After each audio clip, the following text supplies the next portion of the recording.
Dear brothers and sisters, Salve Maria. On the 6th day of our Christmas Novena, we continue to ascend the mountain leading us to the blessed grotto of Bethlehem. We reflect on the evils of the world from 2,000 years ago and in today's world. And in light of the marvelous gift of the incarnation and redemption, we ponder the need for penance to purify ourselves from the upcoming encounter with the baby Jesus. So let's now begin our meditation, our novena, by saying our prayer together. In the name of the Father, and of the Son, and of the Holy Spirit. Amen. Holy Mary, Mother of God, so often scorned by humanity that wanders aimlessly, we stand before you in this Christmas novena, greeting the arrival of your divine Son, the infant Jesus. Blessed be God, who loved the world so much that he chose to be born among us. And blessed be your holy womb, chosen for this purpose. Back then, few understood, O Holy Mother, the magnitude of the mystery that occurred in the humble grotto of Bethlehem. And sadly, even today, more than 2,000 years later, few grasp the significance of Jesus' birth, hence the disdain, the insults, and the many closed doors. Yet, we know that God's love is the ultimate victor, and that, until the very last moment before Jesus' triumphant return, he will not abandon the vanquished and will continue to knock on the doors of those who spurn him, for he died on the cross for the salvation of all. As warriors of hope, we place ourselves at your feet, kind Mother, and ask for your blessing in our challenging mission to live Christmas with faith and undaunted trust, and to bring it to those who are yet to awaken to the magnificent reality of this Advent. May we continue this way until the day when Christmas ceases to be a date and becomes a condition of life. And we all can sing together, Glory to God in the highest, and on earth peace to people of good will.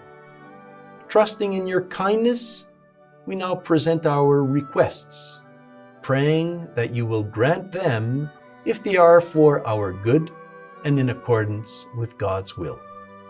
Hear the pleas of all those who, from different parts of the world, pray this novena with us, and we beseech you for peace in the world.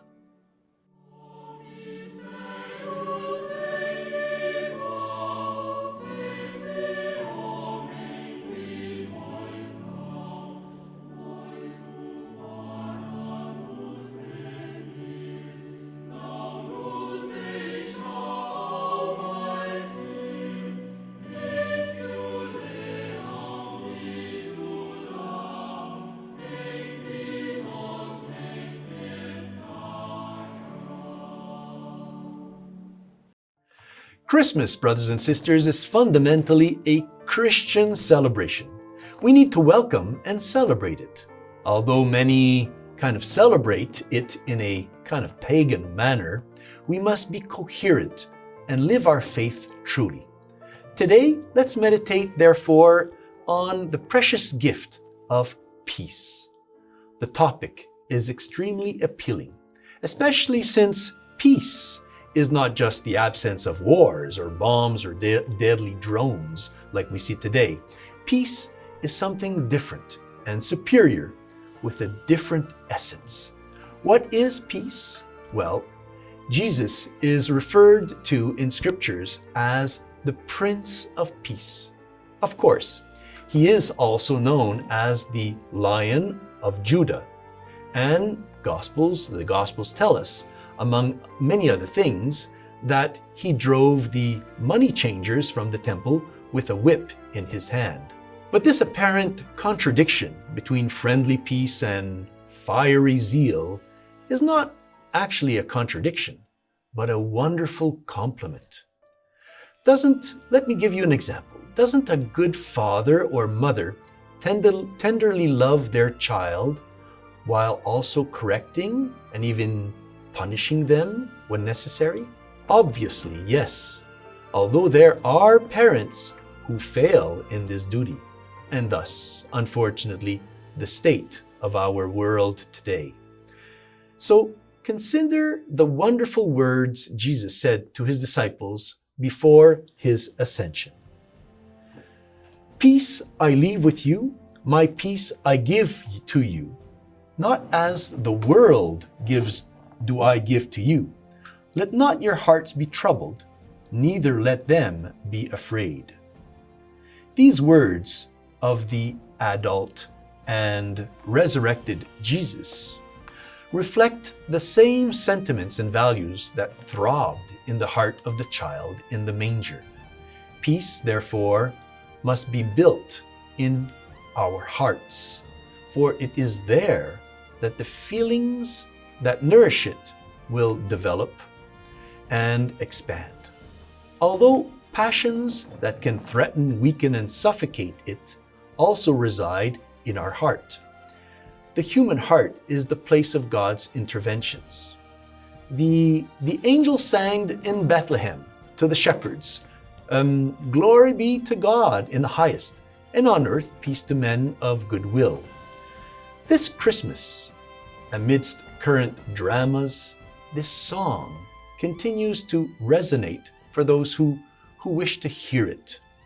Peace has two dimensions. One, we can call it horizontal.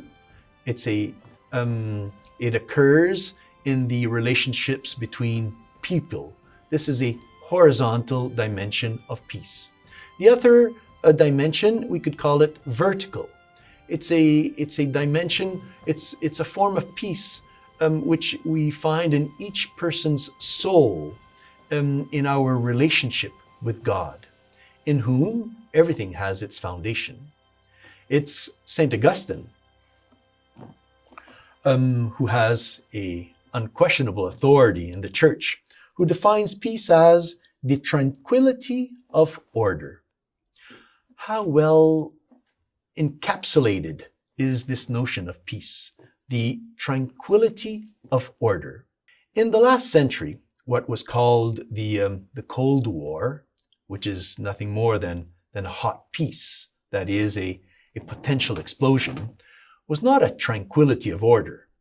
Many peace treaties signed by wicked hearts have led to, unfortunately, terrible wars, both global and localized. Indeed, brothers and sisters, the world still bleeds from war and, above all, from belligerent hearts that are ignorant of the love of God and the love of neighbor.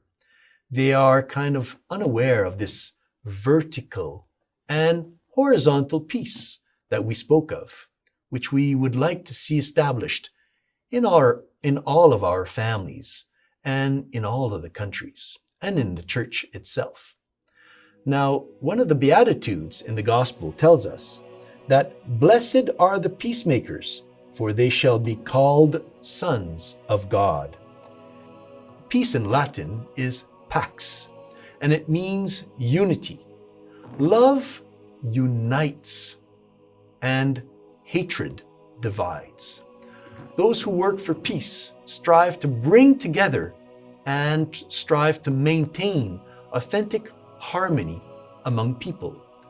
But the one who works for peace is not a peace activist, but rather a person who desires to make peace, work for it, and even go to war if necessary in order to establish peace. There are just because, of course, brothers and sisters, there are just wars. If we are authentic Christians, we don't need to become pacifists. Canonized saints, lovers of peace, were excellent warriors. Just think of Saint Joan of Arc, Saint Louis, King of France, or Saint Ferdinand, King of Castile. The mystery of Christmas is eminently a mystery of peace, tranquility, and order, because, well, Jesus is born and suffers to destroy sin and to destroy death. Those are the causes of disorder. Dear friends, tomorrow we will meet again for the reflection of the 7th day of our novena. So we will conclude, as always, with a Hail Mary. Hail Mary, full of grace, the Lord is with thee. Blessed art thou among women, and blessed is the fruit of thy womb, Jesus. Holy Mary, Mother of God, pray for us sinners now and at the hour of our death. Amen. And may Almighty God bless you all in the name of the Father, and of the Son, and of the Holy Spirit. Amen. Salve Maria.